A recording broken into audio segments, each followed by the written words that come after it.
Kung usapang budget friendly nga at di kalidad ng sapatos ang hanap nyo, isa na nga itong World Balance Warehouse Sale ang mai-recommend ko sa inyo. Dahil bukod sa sulit nga silang dayuhin, mapapawaw at mapapangiti ka na lang talaga dahil sa mga mura na mga item na tinitinda nila dito. Paano ba naman naka 70% off sila at natin nga ba 1,500? Kaya naman unti mo mga bata, hindi na naawat, ang lihakot na ang lahat. At eto nga yung mga tipo na warehouse sale na legit na bagsak presyo talaga at hindi mo na nga namamalayan, napaparami na pala yung dampot mo dito, hindi lang isa, dalawa, tatlo o apat. Ano ba naman kasi mag-aakala at hindi mo mapabili sa halagang 250, 350, 500 at 750, magkakaroon ka na ng mura at magandang quality sapatos na perfect sa mga nagtitipid at saktuhan lang sa buhay. At ang maganda dito, marami po silang stocks kaya marami po kayong choices. Mapa basketball man yan, casual shoes at running shoes, meron po sila. Hello mga ka-all goods!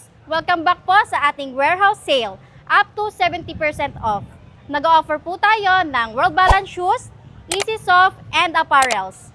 Nagre-range lamang po ito ng 250, 350, 500, nothing above 1,500 na super swak sa budget.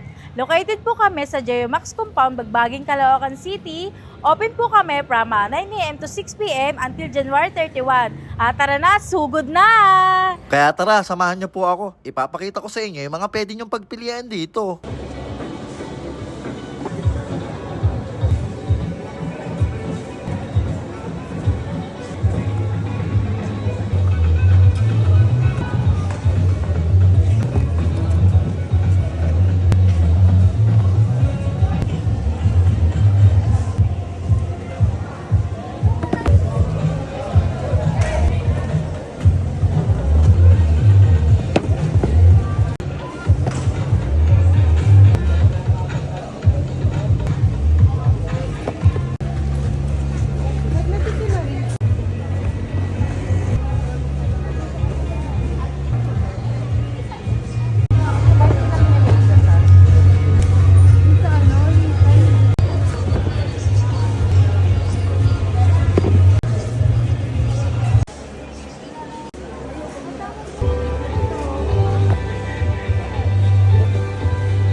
Hello sir, magandang araw sir. Ang dami nyo nabili sir Magkano ba yung mga nabili nyo sir? Kahit po may 500 tsaka 350. 350 para sa inyo yan sir lahat.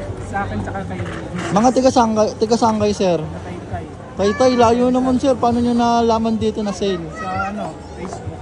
Grabe, ang sulit naman kasi no sir. Oo, kahit malayo talagang no. Sige po, salamat po sir. Ay ma'am, ang dami nyo nabili ma'am Opo, malaki yung sale Magkano po ba yung mga nabili nyo ma'am? Ito, yung rubber ko, ano lang to? 750, grabe. Ano yun, para sa inyo yan ma'am, lahat? Tsaka sa pamangkin ko. Bali, tiga saan kayo ma'am? Taga Valenzuela lang. Anong pangalan nyo ma'am? Mia po. Ayun, thank you ma'am Mia. Thank you.